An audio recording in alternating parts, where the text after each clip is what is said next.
qualquer falha que ocorra, tá, meninas, meninos, durante a apresentação, vocês podem interromper qualquer falha na apresentação dos slides, qualquer dúvida que vocês Ok, tenham. boa noite, prof. Boa noite, tudo bom? Às Tudo vezes bem. eu posso estar falando uma coisa e os slides mostrando outra. Então, se porventura travar a apresentação ou vocês não estiverem observando corretamente os slides, vocês podem interromper e me avisar, tá ok? Porque outro dia travou em um slide, eu fui falando, e só no final da aula que alguém colocou, pô, professora, a gente não viu os outros slides, mas qualquer coisa vocês me avisem para eu poder parar, tá bom? Então, estamos aí gravando. Esta, então, é a nossa 7ª aula. Vamos dar continuidade à conservação dos alimentos, tá ok? Só um instantinho, sejam todos muito bem-vindos. Fico feliz com a presença e a participação de vocês, tá ok? Não esqueci de lançar a nota no portal, certo? Até depois de amanhã, com certeza vocês terão as notas de vocês. E qualquer falha, qualquer dúvida, vocês podem me mandar uma mensagem para que eu possa encaminhar, esclarecer para vocês, tá bom? Então, Professora, vai ter uma nota adicional daquela questão lá que foi anulada daí, né? sim, eu vou fazer a questão que foi anulada, ela será pontuada para todos vocês, tá bom? Não se preocupe, tá certo? Pode ficar tranquila. Então, meninas, então nós vamos dar continuidade aos métodos de conservação dos alimentos. Não sei se vocês se lembram, mas na nossa última aula nós estávamos falando sobre os métodos de conservação dos alimentos pelo calor. Nós falamos sobre a pasteurização lenta, pasteurização rápida, falamos sobre a esterilização. Falei para vocês sobre a esterilização comercial, qual seria a diferença entre a esterilização propriamente dita e a esterilização comercial. E por isso eu vou aproveitar o gancho aqui hoje para nós retornarmos a essa esterilização, para a gente esclarecer, para pegar um ponto aí de sequência. Vamos falar sobre um método também muito aplicado aos alimentos, que é o processo de apertização, né? Ok? Muito utilizados nos alimentos enlatados, foi desenvolvido por Nicolas Appert, que vamos ver que método é esse. Vamos falar sobre a concentração de alimentos, né? Então, eu tenho diversos tipos de equipamentos, pode ser em tacho aberto, tacho fechado, um evaporador tipo conhecido como de múltiplo efeito, evaporador de placas. Então, o que é concentrar um alimento? Qual é o objetivo desta concentração? Ok? Vamos estudar. E a secagem, né? Qual a diferença de concentrar para secagem? Secagem e desidratação é a mesma coisa? O que vocês acham? Vamos estar discutindo temos uma diversidade também de equipamentos para secagem, temos os secadores de cabine, ou de bandeja, conhecida também de cabine ou bandeja, secador tipo de túnel, os conhecidos como fornos secadores, secadores atômicos, também conhecido como spray dryers, e defumação, né? Então, vamos estar estudando esses métodos de conservação dos alimentos aqui hoje. Então, como disse, nós vamos fazer uma revista aqui hoje sobre a esterilização dos alimentos, né? Foi aonde nós paramos. Então, a esterilização é um método aplicado pelo calor, né? Então, é uma operação unitária em que consiste: o alimento é aquecido, ok? A uma temperatura alta o suficiente por um determinado tempo. Esse tempo é adequadamente longo para destruir a atividade microbiana e enzimática. Lembra que a pasteurização qual era o objetivo da pasteurização? Era destruir micro-organismos patogênicos e reduzir a flora microbiana a níveis saudáveis. O alimento deve ser mantido refrigerado, porque nós temos enzimas que sobrevivem ao processo, né? Então, nós temos aqueles micro-organismos deteriorantes que sobrevivem. Aqui na esterilização, não. O alimento é aquecido normalmente, a temperatura, normalmente não, sempre, a temperatura acima de 100 graus. Qual o objetivo? Destruir a atividade microbiana e enzimas. E nesse caso, como resultado disso daí, o alimento esterilizado, ele vai alcançar uma vida de prateleira maior que 6 meses. E esse armazenamento é em temperatura ambiente, certo? Temperatura ambiente. Por que dessa diferença? Isso foi devido ao tratamento térmico mais severo, certo? Que ocorre com esse alimento de esterilização, às vezes na embalagem. O alimento pode ser esterilizado na embalagem, tá ok? E esse alimento, quando aquecido na embalagem, ou seja, na própria lata, ele pode produzir, como nós vamos observar, como podemos observar, alterações substanciais. Essas alterações, tanto na qualidade nutricional, quanto na qualidade sensorial dos alimentos, certo? Então, em função dessas alterações na qualidade sensorial e nutricional, a tecnologia do processamento de alimentos busca desenvolver. Acho que tem alguém pedindo para entrar, não é, gente? Deixa eu ver aqui. Tem alguém? Vou lá ver. Vamos ver se tem alguém. Só um momentinho. Tem. Ok. Carolina. Acho que é só a Carol, né? Ok, então vamos voltar lá para a nossa aulinha. Aqui. Deixa eu pegar meu slide. Então, estávamos aqui no nosso slide. Deixa eu compartilhar a maior com vocês. Então, como nós falamos, esse aquecimento a uma temperatura alta no próprio recipiente, ele compromete as características nutritivas e sensoriais do alimento, né? Então, em função desses fatores, a tecnologia de alimentos, né, tecnologia do processamento, busca desenvolver métodos e técnicas para diminuir esses danos aos componentes nutricionais e sensoriais. De que maneira? Reduzindo esse tempo de processamento dos alimentos nos recipientes, ou dando prioridade do processamento do alimento antes do envase, através do chamado processamento asséptico, ok? Vocês já devem ter parado para pensar, né? Então, eu posso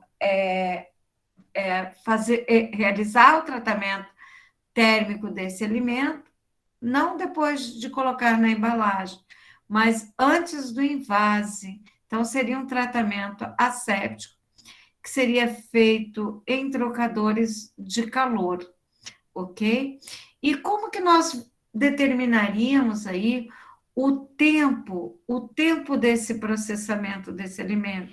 O tempo, qual seria o tempo necessário para esterilizar um alimento? Então, vários fatores vão influenciar, tá, gente? Nesse tempo. Como? O que, que vai influenciar o tempo de tratamento térmico? Primeiro, a resistência do micro-organismo, né, que nós queremos destruir, ou das enzimas presentes que podem estar presentes nesse alimento também. Então, a resistência do micro-organismos, as condições do aquecimento, as condições do alimento, tipo pH do alimento, o tamanho do recipiente, o estado físico do alimento, tá ok? Então, o tempo e a temperatura do processamento, eles são definidos fundamentalmente, gente, tendo em vista o quê? A resistência ao calor daquele micro-organismo que tanto incomoda a indústria de alimentos, ou que assim, chama a atenção, que todos nós que mexemos com alimento tememos. O que seria esse micro-organismo?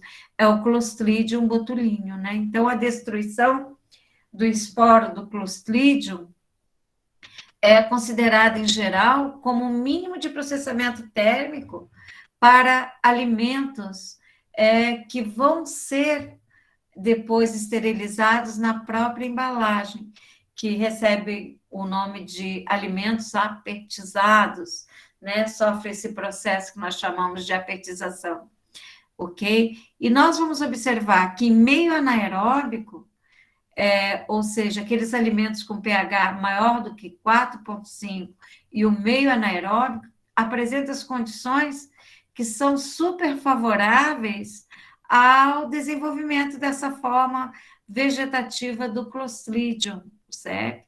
Que vai produzir a toxina, e essa toxina botulínica, gente, essa toxina, ela pode ser fatal, não é verdade? Então, a toxina, a botulínica, ela não é produzida pelos esporos, né? A toxina e a forma vegetativa, é a forma vegetativa da bactéria que produz, não são resistentes ao calor, né? Então, ele não vai ser resistente do calor. Então, então nós sabemos que os esporos, eles não produzem a toxina, mas a sua destruição é importantíssima, pois se houver condições favoráveis, esses esporos, apesar deles não produzirem a toxina, eles podem germinar. E a forma vegetativa desses esporos podem produzir essa toxina. Então, e essa toxina é facilmente eliminada o quê? Pelo calor, mas os esporos, elas são mais resistentes, tá ok? Então, a esterilização comercial, então, o que pode conter? Qual a diferença de um produto esterilizado para um produto que nós chamamos de esterilizado comercialmente? Um alimento estéril é aquele que não tem nenhum micro-organismo, nenhum esporo, não apresenta enzimas. E aquele que recebe essa denominação de esterilizado comercialmente, ele pode apresentar micro-organismos e esporos viáveis. Só que tem um detalhe, né? Esses esporos viáveis, eles não vão possuir condições de se desenvolverem na temperatura de armazenamento, ok? Então, a esterilização comercial seria uma forma de manter as características sensoriais e nutritivas do alimento o máximo possível, tá ok? Então, como nós vimos que a destruição do Clostridium, ele é um requisito mínimo para a esterilização térmica, né? Tanto comercial quanto a esterilização propriamente dita, porque a esterilização comercial também, esses esporos, eles não vão se desenvolverem na temperatura ambiente, que é a temperatura de armazenamento do produto, tá ok? E nós temos que determinar o tempo e temperatura, que seriam as condições do processo de esterilização ou de esterilização comercial de um determinado alimento.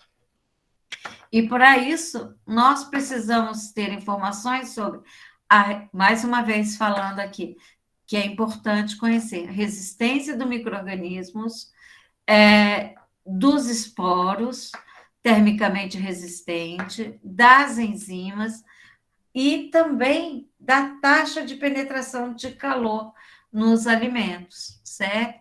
Então, se é um alimento que tem baixa acidez ou não, o pH influencia bastante, tá ok? Então, nós vamos observar que o tratamento térmico, como nós já falamos, ele pode ser feito antes ou depois de acondicionamento do alimento em embalagem, né? Então, quando o calor ele é aplicado depois que o alimento já está embalado, então, imagina, o calor é aplicado depois que o alimento já está embalado. Então, esse processo é em batelada. Nós falamos que é um método descontínuo. E, no caso, o calor ele é transmitido do vapor ou da água pressurizada através do recipiente para o alimento de um modo geral, né? Então, a taxa de penetração desse calor é influenciada por vários fatores, como nós vamos ver, tipo de produto, tamanho do recipiente, se tem agitação ou não, da temperatura, da forma do recipiente, tá ok? Então, observem que se o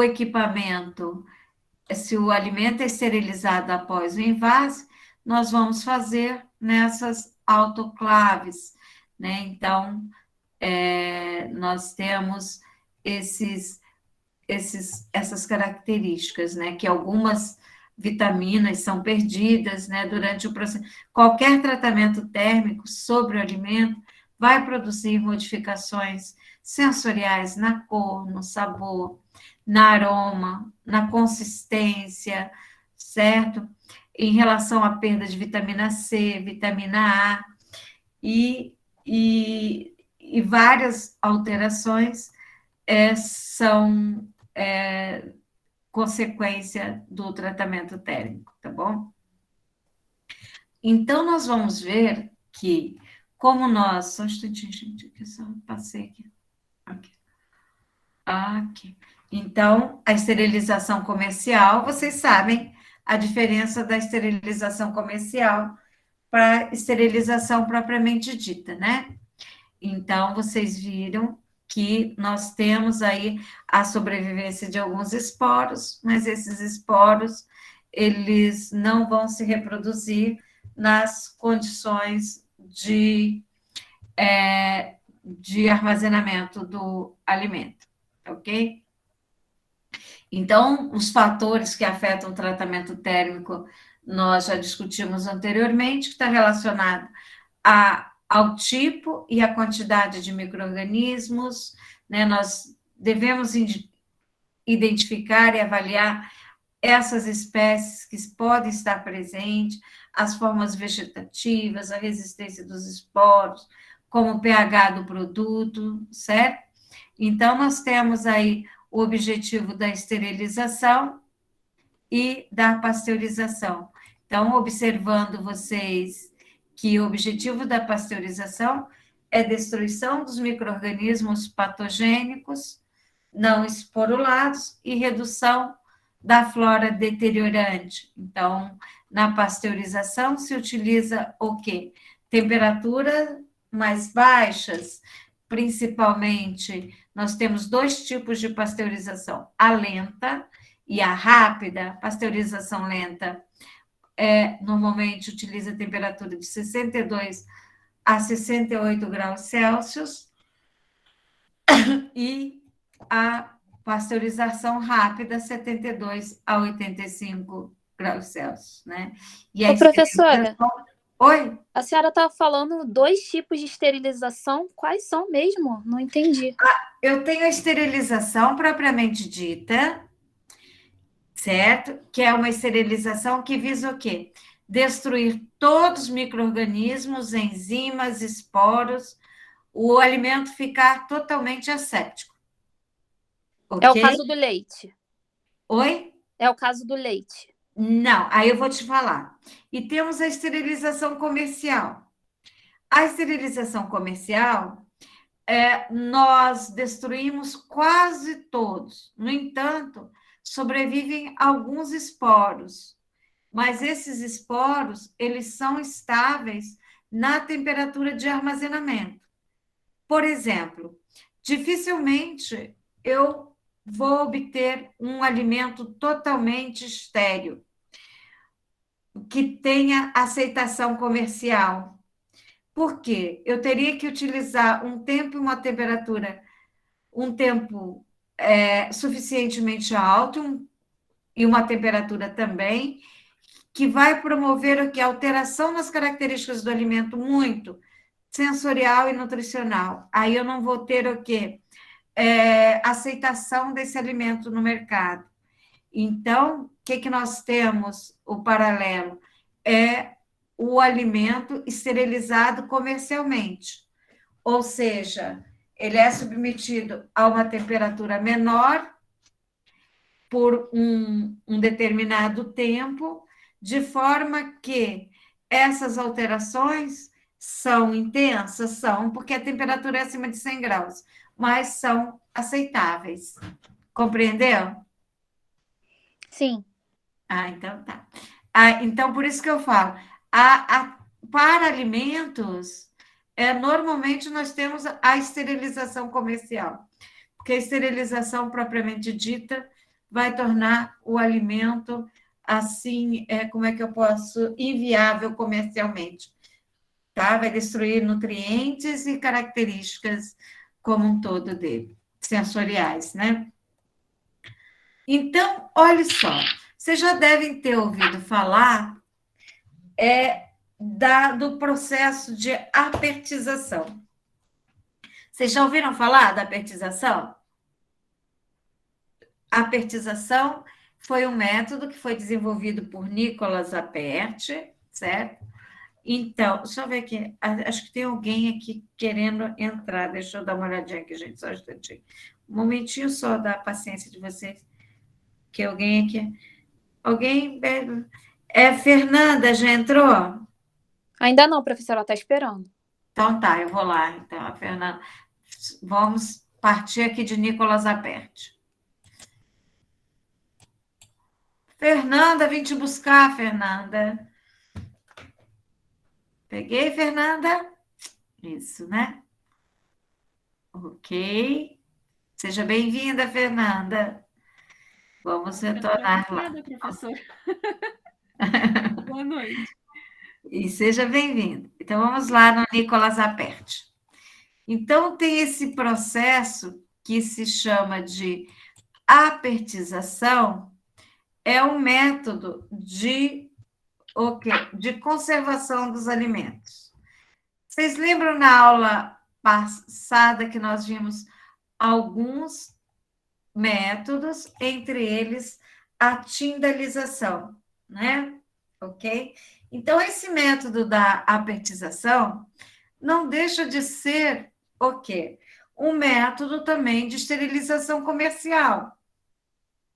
Tá ok? Só que nesse método de esterilização comercial, o alimento, ele está dentro da embalagem, né? Ou seja, o alimento está convenientemente acondicionado em uma embalagem. Esta embalagem deve apresentar resistência ao calor, a resistência térmica por um determinado período, né? Porque o alimento ele vai ser submetido a um determinado tempo. Olha aqui, vou passar só para o fluxogramazinho para vocês entenderem direitinho, né?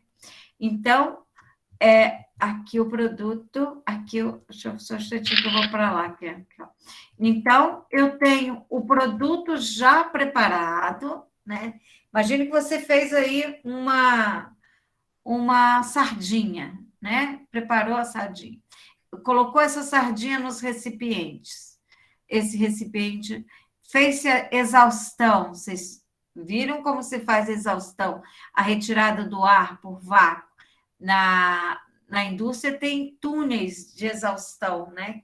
Que se faz essa retirada por vácuo. Aí fechou-se esses recipientes e teve a submissão ao calor.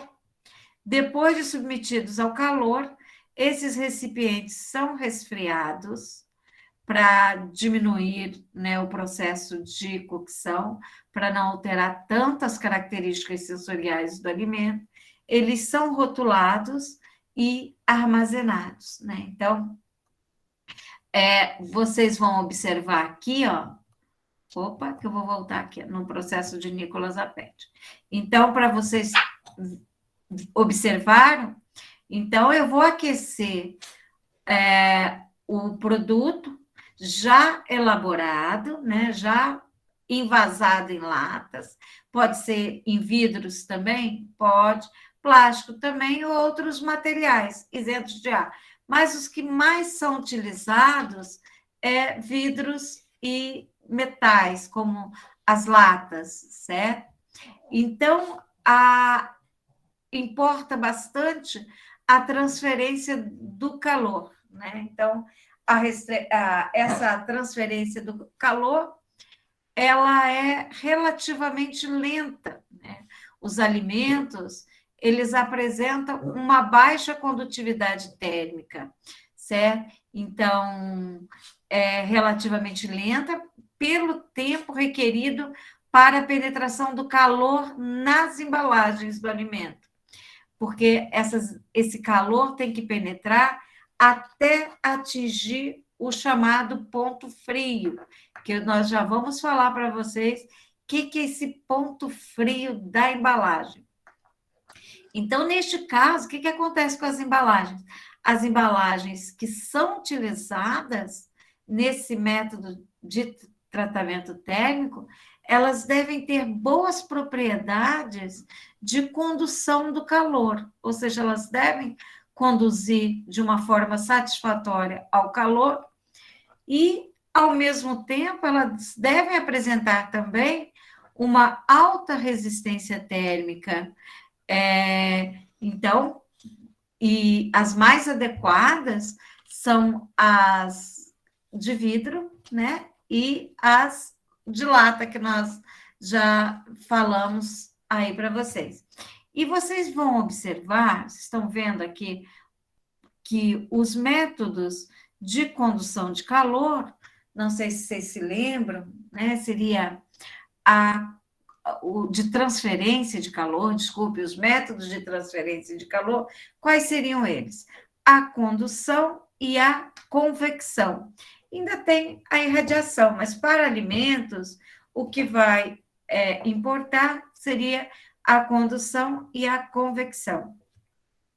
A condução é aquele processo onde o calor vai sendo transferido de partícula por partícula aquecida, vai transferindo esse calor para outras partículas, certo? Normalmente, esse método de transferência de calor, a condução ocorre para materiais e alimentos sólidos. Ao contrário do método de transferência de calor, chamado por convecção, que ocorre com alimentos líquidos, né? Então, nós temos aquelas correntes de convecção. Não sei se vocês já observaram um recipiente no fogo com água fervendo, que vocês não observam que tem que acontece? Primeiro, eu tenho 2 métodos de transferência de calor. Eu tenho a condução, que é o calor que está sendo recebido pelo recipiente, né? Então, o calor passa para o recipiente por condução. E o líquido que está dentro desse recipiente, o que acontece? Ele se aquece, e quando ele aquece, ele perde a densidade, ou seja, ele fica mais leve. Se ele fica mais leve, ele cria aquelas bolhas e sobe, né? Subindo, ele se resfria na superfície, desce e entra em contato com a parte aqui mais quente no fundo, que forma as bolinhas que sobem, perdem densidade e desce quando se resfria. Então, cria-se essas correntes que nós chamamos de convecção. Então, isso vai influenciar bastante o tempo, a determinação do tempo, né? Então, o tipo de alimento que está ali. Se é um alimento sólido, se é um alimento líquido, nós vamos ter os 2 métodos de transferência de calor nesse processo de apertização. Alimentos líquidos, normalmente, eles... O que acontece? A transferência de calor se dá mais rápida do que nos alimentos sólidos. O método de condução é mais lenta, tá ok? E tanto é que vocês observam que como que eu vou marcar, a partir de que momento eu vou marcar esse tempo de tratamento térmico? A partir do momento, né, que o ponto frio da embalagem alcançar a temperatura do tratamento térmico. Esse ponto da embalagem que demora mais tempo para alcançar a temperatura do tratamento, eu denomino de ponto frio, né? E esse ponto frio nos recipientes que contém os alimentos líquidos é o centro geométrico da parte inferior e da parte superior do recipiente que vocês estão vendo, né? Inferior e superior da embalagem, né? Certo? E no caso da condução, é o centro geométrico total aí. Tem apenas um ponto frio, tá vendo? Que é o centro geométrico da embalagem. E na convecção, é o centro do recipiente na parte de baixo e o centro do recipiente na parte superior. Esses são os pontos frios, ou seja, é o local da embalagem onde vai demorar mais tempo para se atingir a temperatura do tratamento térmico. A partir desse momento que eu vou marcar o tempo. Se é 15 segundos, né? Então, para poder submeter ali o micro-organismo, eliminar o micro-organismo-alvo, né? Professora, professora, eu tô com uma dúvida. Por exemplo, a latinha de leite condensado, quando eu vou transformar em doce de leite, seria esse método de apertização? Porque não, ela vai não é bem isso, não. A apertização é um método para conservação. Por exemplo, para que eu vou utilizar a apertização? Eu vou utilizar a apertização para eliminar micro-organismos e esporos do alimento e enzimas. Eventualmente, entendeu? Então, eu pensei que era para... porque você falou dessa transformação do estado líquido para o sólido, eu fiquei meio confusa, mas não. O estado líquido e sólido que eu estou falando são só métodos de transferência de calor. Por exemplo, alimentos líquidos e alimentos sólidos vão ter tempo de tratamentos térmicos diferentes para conservação. Compreendeu? Entendi. Lembra assim, vamos fazer um experimento pensar na prática. Lembra na aula prática que nós fizemos? Colocamos a nossa compota dentro de uma bacia com água? Sim. Certo? Então, nós colocamos essa compota dentro de uma bacia com água. Então, eu tenho uma compota, essa compota tem o quê? Sólidos e líquidos, não é verdade? Sim. E imagine que eu tivesse também só um suco de laranja, uma lata com suco de laranja. Eu quero eliminar micro-organismo dos dois, né? Dos dois alimentos. Então, nesse caso, o tempo que eu teria que deixar a compota deveria ser maior do que o alimento líquido. Por quê? Do que o suco. Porque a compota, o método de transferência de calor maior ali é a condução, por causa da parte sólida. Então, eu tenho que esperar o centro da embalagem dessa compota atingir a temperatura do tratamento térmico. Compreendeu? Agora Para, a entendi. partir daí, marcar o tempo que eu quero para eliminar o micro-organismo ali, alvo daquela embalagem.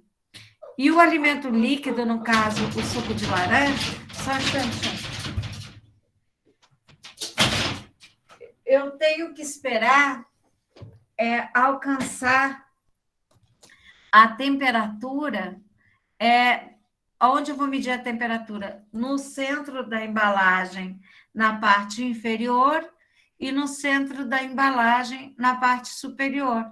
Esses dois são os dois pontos frios, né? Então, essa temperatura vai ser alcançada mais rapidamente. Então, teoricamente, o tempo que eu vou deixar o suco vai ser menor do que a compota para poder esterilizar, fazer essa esterilização comercial, esse processo de apertização, compreendeu? Entendi agora. Obrigada, professor. É claro que tudo isso se determina experimentalmente. Como eu falei, depende do tipo de alimento. Por exemplo, o Clostridium, ele vai ser preocupante para aqueles alimentos que apresentam um pH acima de 4,5, ok? Então, eu vou ter que deixar, de repente, um tempo maior do que aqueles alimentos mais ácidos, porque esses alimentos mais ácidos, eles têm ali mais o que? Fungos, algumas bactérias lácticas, alguns outros tipos de micro-organismos menos que envolvem uma quantidade de calor menor. Compreendeu? Sim. Tá, então tá. Então, esse é o método da apertização. Então, vocês viram que depende da embalagem, do tipo de alimento, porque vou mudar o método de transferência de calor. Então, o pH do produto, que nós falamos, influencia bastante, porque aqueles alimentos que têm um pH maior são sujeitos, aqueles que têm um pH acima de 4,5, pode ter desenvolvimento de micro-organismos patogênicos. Depende, então, da espécie, da forma e da quantidade de micro-organismos presentes no meio, a temperatura inicial, da penetração do calor no recipiente e a agitação. Se esse alimento está sendo agitado, do processo de aquecimento, tem diversas formas de aquecimento. Então, vocês observem aqui no exemplo que nós temos muitos alimentos colocados no mercado que são apertizados. Olha aí, patês, ervilhas, compotas, e sardinhas, enfim, uma gama enorme de alimentos que são obtidos dessa forma, né? Ok? Então, como nós vimos que, em relação às formas de esterilizar, lembra que nós falamos que pode ser já no alimento já embalado ou antes de embalar. Esse alimento já embalado, ele vai estar presente o quê? Nas latas, nas garrafas, nos sucos, né? Certo? Então, normalmente, olha as temperaturas que se utilizam. De 115 a 125 graus Celsius, durante mais ou menos 15 minutos. Né? Então, os alimentos já embalados, eles vão para o quê? As autoclaves, certo?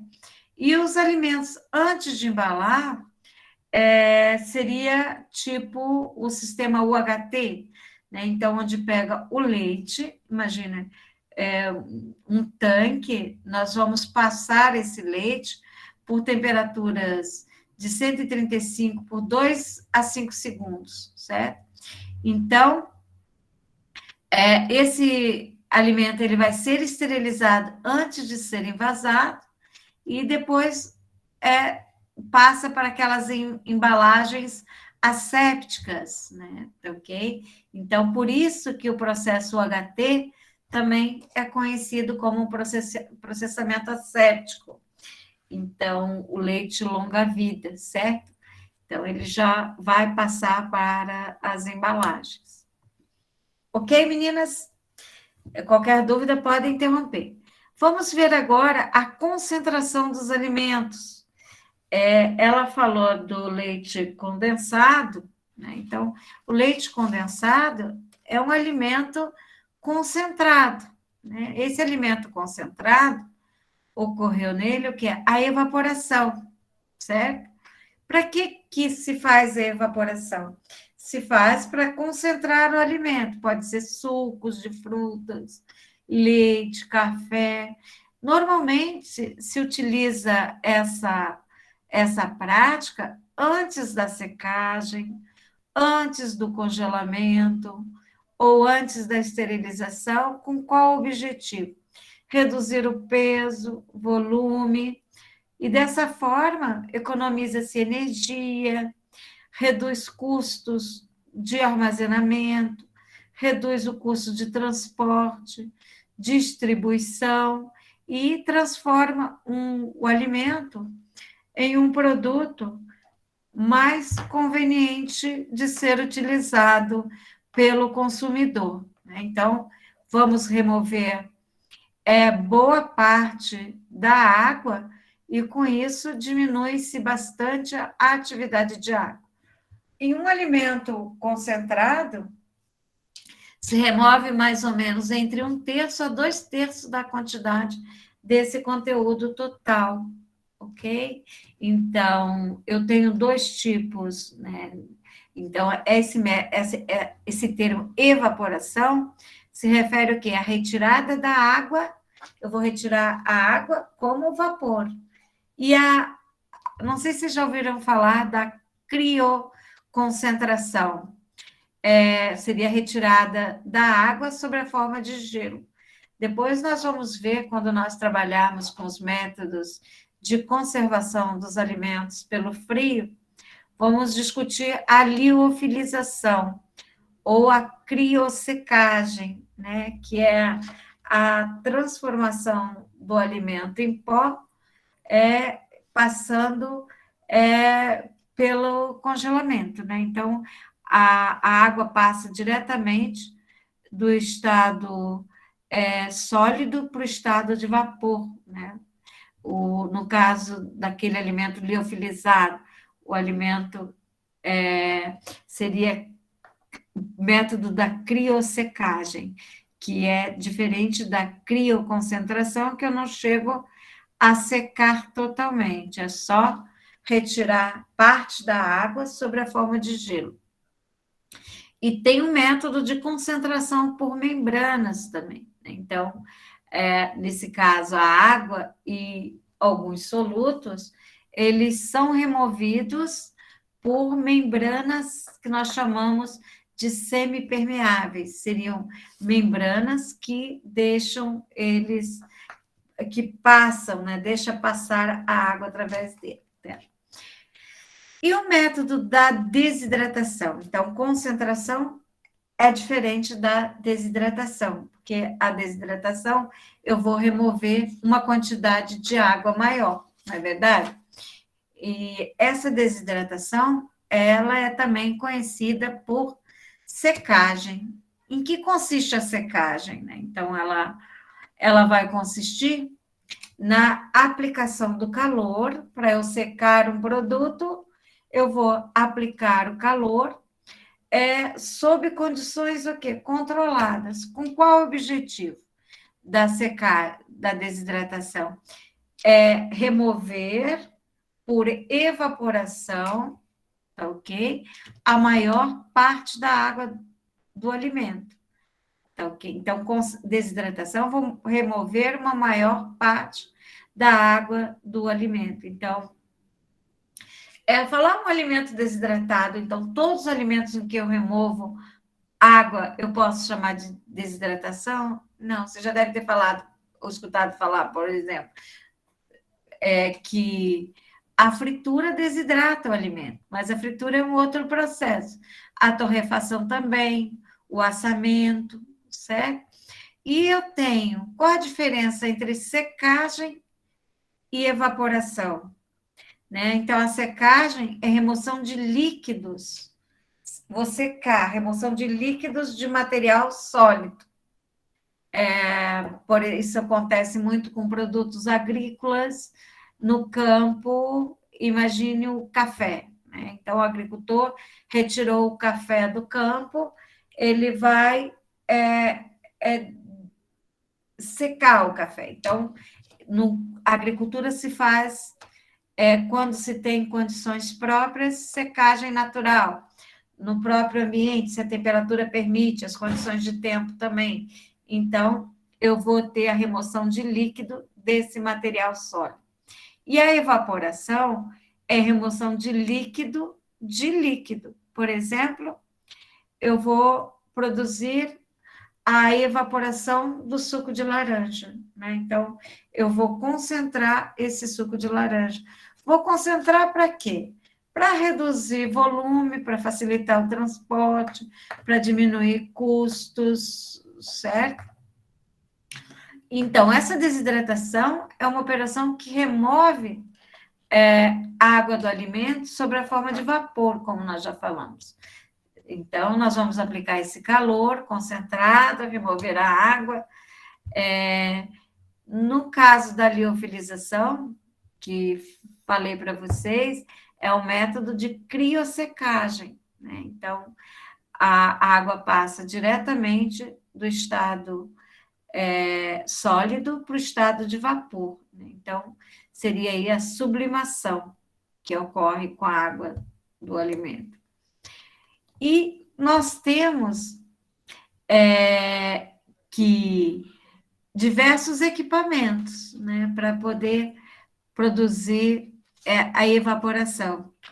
Então, eu tenho que tipo de alimentos evaporados aí, ó, leite evaporados, sucos, molhos, extratos, e nós temos esses tipos de evaporadores que nós vamos apresentar agora. Evaporador de tacho aberto, que seria a pressão atmosférica, né? Evaporador em tacho fechado, daí já não seria a pressão atmosférica, seria a vácuo. Vou mostrar para vocês o que seria um evaporador de múltiplo efeito e um evaporador de placas. E ainda crioconcentração, através de membranas. Então, eu tenho um tacho aí, é bem característico bem artesanal, né? Então, eles são os mais simples, muito utilizado para preparo de geleias, doce de leite, onde nós vamos concentrando o alimento. Então, nós temos um tempo muito longo de uso, né? Requer um tempo e uma temperatura maior para evaporação no tacho aberto, certo? É diferente desses tachos fechados, porque o tacho fechado já é a vácuo. Então, eu vou ter aí uma pressão reduzida e esse tempo e temperatura vão ser menores.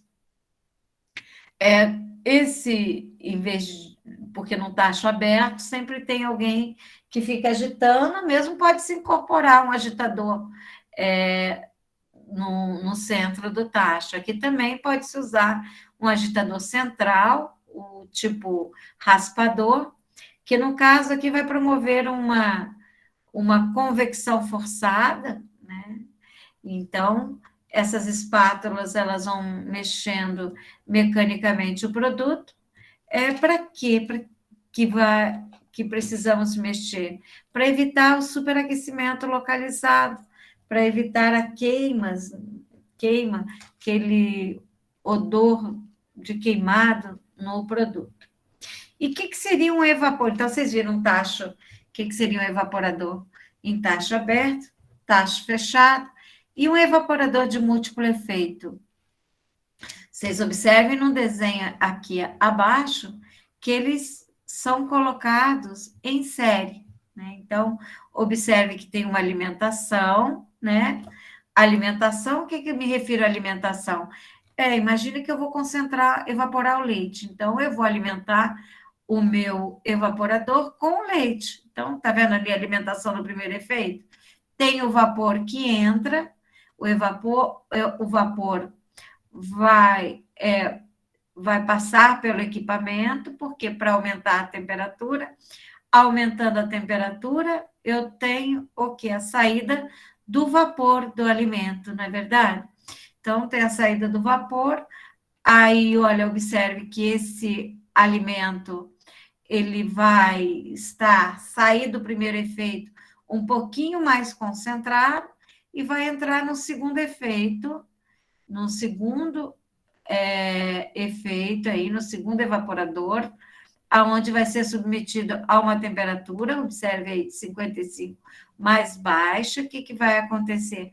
Vou evaporar parte da água sobre a forma de vapor, certo? E esse produto vai entrar num terceiro evaporador, que é o terceiro efeito, aonde o que vai acontecer? Evaporar, e o produto vai sendo concentrado. Então, em cada efeito desse daí, nós vamos ter o quê? Uma concentração maior do leite, né? Então, de forma que o vapor que é produzido no primeiro estágio, ele é usado para evaporar o líquido parcialmente concentrado do segundo estágio. Tá ok? E assim por diante. Pode-se usar muitos efeitos em série. Ok? E o que vai determinar esse número de estágios ideal? É a qualidade, né, desse produto que você vai predeterminar para verificar em quantos estágios você vai fazer essa evaporação. Nesse caso, tem uma vantagem de você colocar em série vários efeitos. É a economia de vapor, certo? E o vapor liberado da concentração do alimento não é reaproveitado, né? Mas do próprio efeito ali, você vai reaproveitando, tá? Então, aqui eu tenho um desenho a maior para vocês verem, né? Então, aqui no próximo. Só um instantinho. Opa, só um momentinho que eu vou voltar. Observem aqui, ó.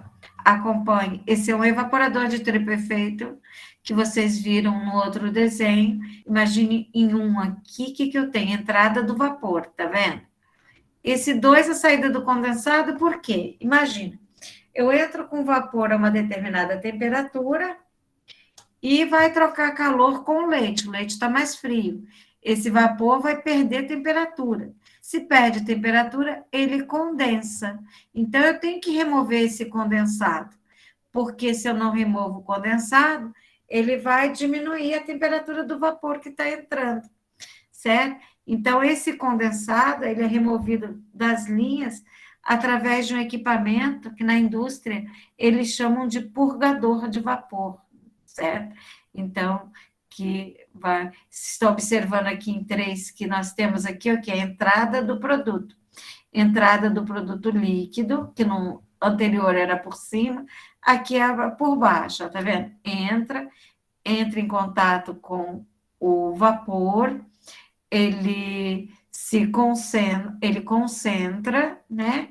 E o que acontece? Ele vai passar e alimentar os próximos efeitos, até que vocês têm aí nesse 4, sempre aqui por cima vai sair o quê? O que sai por cima?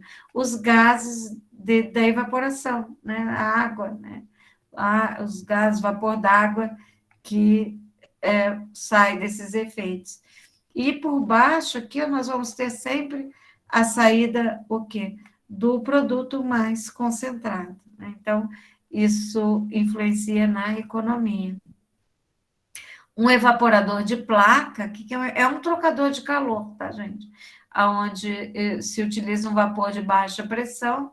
E o que acontece? Nós temos o alimento, vai fluir dentro dessas placas de forma ascendente ou descendente em contracorrente com vapor, certo? Para poder ir fazendo a concentração dele. Então, vai passar nessas placas que vocês estão vendo aqui no interior do trocador de calor. Então, evaporador de placas, e ainda tem a crioconcentração, que é por membrana, né? Então, vocês podem observar que nesse sistema nós temos a água e alguns solutos que vão ser removidos por essa membrana semipermeável que vocês estão observando. Essa membrana semipermeável, ele diz que é um tipo de papel de filtro com poros de diferentes tamanhos, né? Então, serve para quê? Para concentrar ou fracionar o líquido. Então, nós vamos obter duas soluções de composição distinta, certo? Nós temos, no caso, como exemplos de concentração por membrana, a ultrafiltração, a osmose reversa, certo? Que é utilizado para isso. Aqui nós temos dois, em A, que é a ultrafiltração, e no B, colocando a osmose reversa, né? Então, observem que nós temos a submissão da pressão à atmosfera, um lado onde nós temos uma pressurização aqui, uma pressão maior, essas macromoléculas vão ficar retidas desse lado e parte do líquido passa para o outro lado, né? Então, por isso que se chama ultrafiltração. Você vai forçar a saída de uma parte do líquido e igual vai acontecer com o lado da osmose reversa, né? E a secagem e desidratação, normalmente o pessoal usa esse termo secagem para o quê? A remoção de água do alimento através de meios naturais. Seria secagem natural, ok? Então, normalmente o alimento é exposto ao sol nos primeiros dias, muito utilizado na agricultura, e depois de um tempo ele é retirado para a sombra, onde o alimento fica em um local ventilado. Nem todos os locais podem utilizar esse método satisfatoriamente, porque é muito dependente do clima, que deve ser o seco, né, com boa precipitação, a temperatura deve ser relativamente alta o ano todo, com quantidade de sol. Para nós realizarmos essa secagem natural aqui em Curitiba, nosso alimento com certeza não teria condições adequadas, né? Não teria condições adequadas para realizar essa operação. E a desidratação se refere à remoção de água do alimento já por meio artificial, pelo calor produzido artificialmente, por equipamento, né? Em condições de temperatura, umidade e correntes de ar controlado. Esses métodos, tanto a secagem natural quanto a desidratação, apresentam vantagens e desvantagens, né? Então, a desidratação, eu vou ter um produto com boas condições de higiene, um volume maior de produção, no entanto, o calor é caro, a energia está cada vez mais cara, né? E a secagem natural, qual seria a vantagem? O meu alimento vai ter um baixo custo, o processo tem um baixo custo, uma boa aparência, por quê? Como a temperatura da desidratação é maior, vocês sabem que quanto maior a temperatura, maiores as alterações a nível das características do alimento, cor, nutrientes, certo? E o natural, a aparência seria melhor em função disso, tá ok? No entanto, as condições higiênicas seriam precárias, fica-se muito sujeito ao clima, e esse alimento é muito predisposto à deterioração, né, certo? Ok? Então, tem que se tomar cuidado com essas características. Mas a diferença entre a secagem e a desidratação é essa que eu coloquei para vocês. Então, gente, vocês vão observar que a temperatura de secagem, ela é insuficiente, para provocar a completa inativação de enzimas, né? Então, a desidratação, de um modo geral, ela vai reduzir a carga microbiana, certo? Tem várias vantagens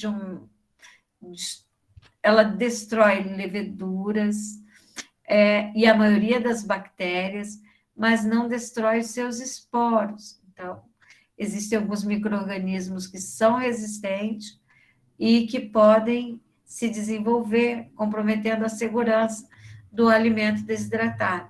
Tem que se cuidar muito das condições de armazenamento para não ter entrada de umidade nesse produto desidratado, senão nós temos aí o desenvolvimento de fungos. Antes da desidratação, existem alguns pré-tratamentos que podem ser realizados para melhorar as características do produto, certo? Então, pode-se fazer uso de antioxidante, ok? Uso e conservantes, uso de antioxidante, ele auxilia na manutenção da cor, certo? E também para manter a cor e impedir a oxidação de outros componentes do alimento também, durante a temperatura de secagem, tá ok? Então, posso usar outro fator que eu posso utilizar também é a pré-concentração por osmose. O uso de osmose antes da desidratação, em que consiste isso? Mergulhar o alimento numa solução com açúcar, certo? Qual é o objetivo? O objetivo é reduzir a perda de água, melhorar a textura do alimento. Então, nós vamos... Muitas bananas desidratadas que vocês compram no supermercado, ela teve esse tratamento por osmose antes. Ou seja, essa banana foi mergulhada numa solução com açúcar, por isso que ela não tem aquela textura tão quebradiça, certo? Melhora bastante a textura da banana. E de outros alimentos, vários alimentos, antes da desidratação, sofrem esse processo de branqueamento por osmose, que nós chamamos. E também, antes da desidratação, costuma-se fazer o branqueamento. Qual o objetivo? Inativar enzimas, porque muitas vezes a temperatura da secagem não vai ser suficiente da desidratação não vai ser suficiente para inativar as enzimas, certo? Então, posso utilizar o branqueamento com uso de antioxidantes, tipo ácido cítrico, ácido ascórbico, sulfitos, certo? Para ter esse efeito da inativação de enzimas. E vocês vão observar também que nós temos uma diversidade de equipamentos de secagem, certo? Que podem operar em batelada, em processo contínuo, tá ok? Então, olha o que nós temos. Viu que nós vimos secagem natural, ao sol, artificial, a desidratação, que é a remoção de água do alimento com o uso de equipamentos. E olha o tipo de equipamentos que nós temos: secador de cabine ou também de bandeja, certo? Observem esses desenhos que vocês estão vendo, seria um secador de cabine ou bandeja. Esse de baixo é um trabalho que eu fiz com uma aluna, nós ganhamos, de uma faculdade que eu dava aula, que nós ganhamos esse secador para fazer o experimento, eu dava aula para o curso de engenharia agrícola, nós estávamos fazendo um experimento envolvendo a desidratação de tomates, né? Então, observe que colocamos aí no centro uma cápsula com amostras, para determinar o quê? É para fazer uma curva, o tempo ótimo de secagem desse tomate, nós íamos acompanhando pela perda de água, né? Para calcular a perda de água por hora desse tomate. Então, de tempo em tempo, a gente tirava uma amostra para fazer a análise da umidade do tomate, certo? E fizemos através de 3 procedimentos. Só pegando o tomate, higienizando, cortando e colocando na bandeja direto, retirando as sementes e desidratando. Outra porção do tomate, nós fizemos a imersão em uma solução antioxidante, com ácido cítrico e ácido ascórbico. E na outra, nós fizemos pré-tratamento, branqueamento por osmose e a imersão também em antioxidantes antes da secagem, para verificar aquele onde nós tivemos uma maior rendimento e uma melhor característica e melhores características, né, do ponto de vista sensorial e também nutricional. Tá ok? Então, melhor foi a porção onde foi realizada o tratamento pelo branqueamento por osmose e o uso de antioxidantes. Só lembrando a vocês que esse tratamento por osmose, onde nós utilizamos açúcar antes da secagem, né, uma solução concentrada de açúcar para mergulhar o alimento antes do processo de secagem, aumenta muito o valor calórico desse alimento desidratado, uma vez que a própria fruta, ao ser desidratada, aumenta muito o seu teor de carboidratos. E se nós mergulharmos numa solução de açúcar antes, vai aumentar ainda mais. Então, temos que ter cuidado com isso aí. Secador de túnel. Secador de túnel se utiliza muito para secagem de macarrão, de biscoitos. O próprio nome diz, é um túnel. Imaginem vocês, tipo, um guarda-roupa. Imagine um guarda-roupa, que tem vários cabides ali dentro. Imagine que as roupas sejam os alimentos, né? Imagine que você quer secar um macarrão. Então, o macarrão já no seu formato adequado, por exemplo, espaguetes são pendurados, imagine um cabide, e esse cabide vai se deslocar nesse armário, por uma taxa de deslocamento, nesse túnel que tem o calor, e vai sair do outro lado Depois de meia hora ou 1 hora, ou o tempo necessário para ocorrer a secagem, vai ocorrer o produto seco. É claro que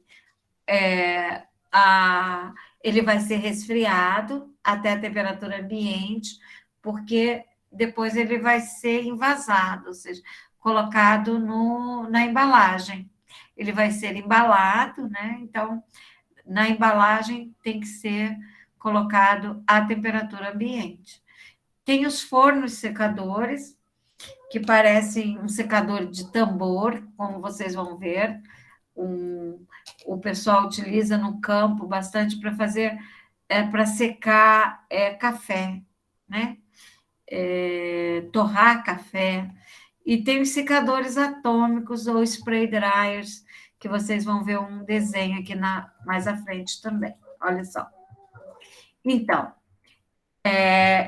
secador de bandeja, cabine, tudo isso daí nós já falamos. Então, isso daqui é o modelo de um secador de atomização spray dryers, que eu vou mostrar para vocês mais à frente. Então, esses secadores adiabáticos é uma câmera, né, que temos aí as bandejas, essas bandejas com o produto que nós vamos secar. Ele é muito utilizado para frutas, né? Nós temos a entrada de ar por um ventilador. Esse ar, ele é aquecido, ok? E vai entrar na câmera passando pelo material a ser seco, ok? Então, o secador de túnel, como eu mostrei para vocês, né? Então, eu tenho, imagino que eu falei para vocês, tipo um guarda-roupa, é tipo um túnel mesmo, né? Então, o alimento, ele vai se deslocando, né? Então, ele vai estar ali em carrinhos ou bandejas, e ele vai se deslocando nesse túnel. Às vezes encontra corrente com o calor, certo? E até sair do outro lado, totalmente seco o alimento, ok? Esses secadores, aqui tem um exemplo de um spray dryers. Então, esse é um secador por aspersão ou atomização. Então, o que nós temos? Nós temos que o alimento, o produto aqui, tá vendo nessa bombinha? É bombeado, vai entrar junto com o calor, que vai promover a atomização, certo? E cai nessa câmara de secagem, o alimento em pó, ele fica aqui no fundo do recipiente, né? Ok? Então, nesse caso, eu posso usar tanto para alimentos líquidos ou pastosos. E, no caso líquido, ele é bombeado para essa câmara de secagem. Quando chega nessa câmara de secagem, ele é atomizado, ou seja, vai ser transformado em vapor, né? Nessa névoa. Nós temos o alimento que vai seguir esse curso e ser envasado aqui em pó, né? Então, esse é um spray dryer, temperatura mais alta, né? Essa temperatura de atomização, alterações nas características desse alimento é maior, e tem esse secador de leite fluidizado. Então, eu tenho aqui o ar, vai atravessar o produto, esse produto ele é colocado em uma placa perfurada, então vai se ajustando a velocidade, e essas partículas elas vão permanecer em movimento para o que facilitar esse processo de secagem. Então, e tem a saída do produto, né? Então, um secador de leite fluidizado, né? Então, o alimento fica numa base fluida. Mais uma vez aqui, um desenho de um spray dryer em uma unidade maior. Observe, esse daqui é um spray dryer para produção de leite em pó. Imagine esse 3, um tanque de leite, certo? Onde esse leite é bombeado, através dessa bomba de alta pressão, entra no fundo, no topo desse recipiente, desse tanque, aonde nós temos um atomizador, que seria aqui promover a formação dessa névoa, dessa evaporação, a aplicação do calor, né, certo? Esse calor é fornecido por esse ar superaquecido, que nós temos produzindo em 2, então nós temos um superaquecimento aí. Nós observamos esse 6, o que é? Um ciclone. Toda indústria que trabalha com pó, ele tem esses ciclones, por quê? Porque nós temos a presença de sólidos, certo? Para evitar com que esses sólidos sigam para a natureza, ele apresenta tipo umas mangas no seu interior e o pó fica retido nessas mangas, né? E o produto segue, ó, observe, vai sair o leite em pó aqui em 9 e tem um ciclone aqui para cima, ó. No interior desse ciclone eu tenho tipo um filtro de manga para reter o pó e a saída do ar aqui em 8 para o meio ambiente, né? Então, esse seria um desidratador chamado de spray dryer para produzir leite em pó. Há um secador em tambor, certo? Observe que o produto ele é colocado dentro do tambor. Esse tambor ele é aquecido internamente, pode ser por vapor ou energia elétrica, certo? Então, a transferência de calor é através das paredes internas desse cilindro, e vai ficar por tempo suficiente até o produto ser seco, tá ok? Então, em A eu tenho um tambor único, e em B aqui eu tenho um tambor duplo. E lembra que nós falamos da liofilização, secagem por liofilização, é um freezer dry, ou criodesidratação, ou criosecagem, né? Então, nesse caso, o que acontece? O alimento ele é congelado antes de ser desidratado, né? Então, como eu falei para vocês anteriormente, essa secagem se dá por sublimação, ou seja, a água ela vai passar diretamente do estado sólido para o estado de vapor e não passa para o estado líquido. Essa técnica, esse método, é o melhor método de secagem dos alimentos. Por quê? Como o alimento é congelado, não tem aplicação do calor, ele vai manter suas características nutricionais e também sensoriais, certo? O exército usa muito disso, né? Produção de leite em pó liofilizado, de alimentos liofilizados, de uma maneira geral, para o seu exército. Eu vou deixar a defumação para a próxima aula nossa, tá ok? Para não ficar muito cansativo aí por muito tempo. Falta só um pouquinho, mas a gente vê a defumação e outros tópicos aí, tá, gente? Então, por hoje é só, certo? Então, espero que vocês tenham compreendido. Qualquer dúvida, estou à disposição de vocês, tá bom? Então, até a próxima semana. Eu acredito que na próxima semana é a nossa aula prática, mas, de qualquer maneira, eu vou confirmar com vocês bem direitinho, tá bom, meninas? Beleza, professora. Semana que vem é feriado, né, professora? Oi? Semana que vem é feriado, na terça. Gente, vocês estão vendo, menina? Quase que nós não temos aula. Nós tivemos uma semana que foi a Semana da Nutrição. Depois nós tivemos a feriado da Independência. Aí agora nós temos esse feriado e vamos ter mais um ainda, acredito, né? Proclamação da República, dia 15, também vai então, pegar. Vocês estão vendo como a nossa aula vai ser prejudicada? Ô, professora, você não consegue dar em outro dia? Porque a gente não está tendo aula todo dia. Vocês não Porque têm aula a todos gente os... já não teve uma. Não. Por que vocês não estão tendo, Juliana? Nós temos porque, aulas assim, as todos aulas os práticas dias, começaram sim, agora, né? Não, a gente tem aula todos os dias, mas ela quis dizer que a gente não está tendo aula prática todos os dias. Isso, aula prática todo dia. Você está falando ter mais aulas práticas ou aula remota? Não, é tipo aula prática, porque a gente teve uma que a senhora não deu, porque eu não lembro o motivo, se era porque era feriado ou se porque estava doente, Não, alguma coisa na assim. Aí a verdade gente eu não ficou. dei aquela aula prática porque a menina, ela não tinha comprado o nosso coalho, Ah, então foi isso. Então a Ô, gente entendeu? não prof, teve essa e E agora vai ter aí, mais como 2 ela creditos. me disse no dia, na véspera, que não tinha comprado o nosso coalho, eu falei: o que que nós vamos fazer? Só iogurte? E daí eu teria que colocar outra aula e não ia dar tempo dela comprar os ingredientes, entendeu? Aí eu ô, falei: prof, bom, temos que adiar.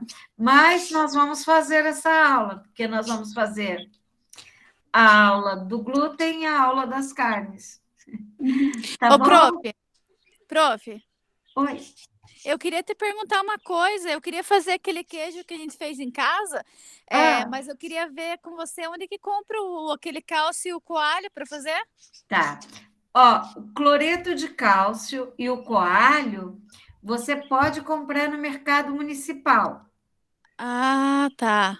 tá ok? Tá, E ok. você pode preparar uma soluçãozinha 10%. Tipo assim, você vai usar só uma colher de sopa dessa solução.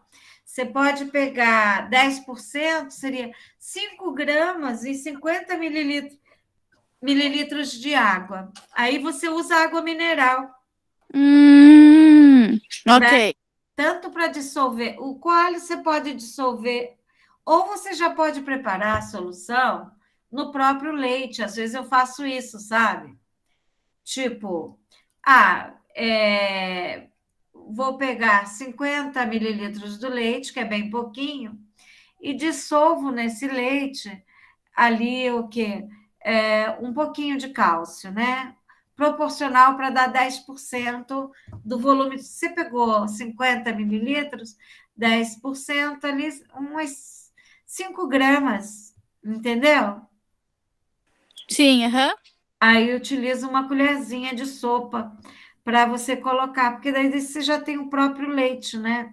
Você pode congelar esse leite e guardar para você adicionar depois, enriquecido com cálcio, né? Aham. E viu, professora, me tire uma dúvida. O leite, usa só o leite integral, com desnatado não dá para fazer, né?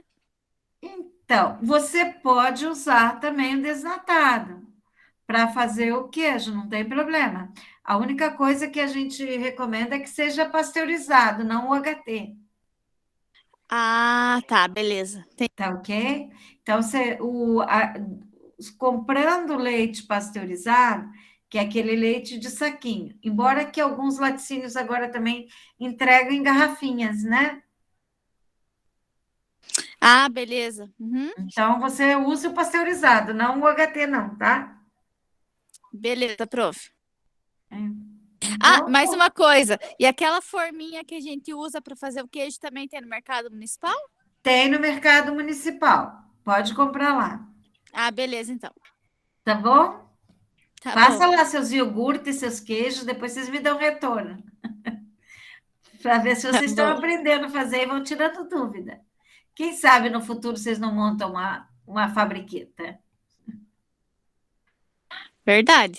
de iogurtes, geleias, queijos, não é verdade? Compotas, picles. Juliana falou que prefere comer, Juliana. Ah, Juliana, quem sabe você não monta e fica rica? Agora nós estamos precisando empreender, menina. Dar emprego. Tá bom? Então tá, meninas. Olha, um beijinho, fiquem com Deus. Qualquer coisa, estou aqui, tá? Podem. Essa semana a professora vai colocar nossas notas, então. Vou até amanhã, quarta. Na quinta-feira eu coloco sem falta, tá bom? Tá bom. Professora, os professores têm até quando para lançarem as médias Até no dia portal? 30. Até dia 30? Aham, Ah, beleza. tá bom? Mas eu devo colocar na quinta-feira para vocês.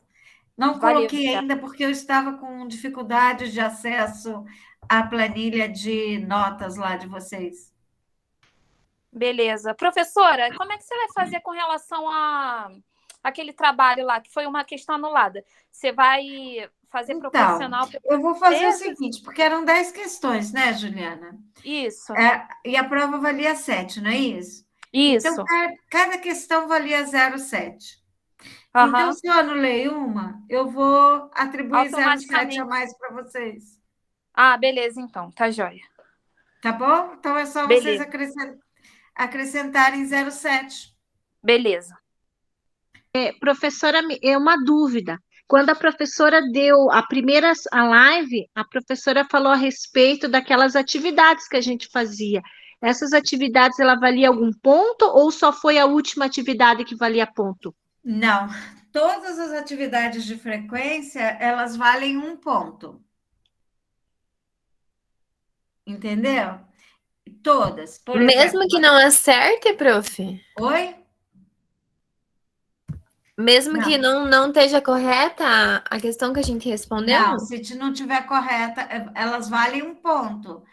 Ou seja, no máximo 1 ponto. Compreendeu?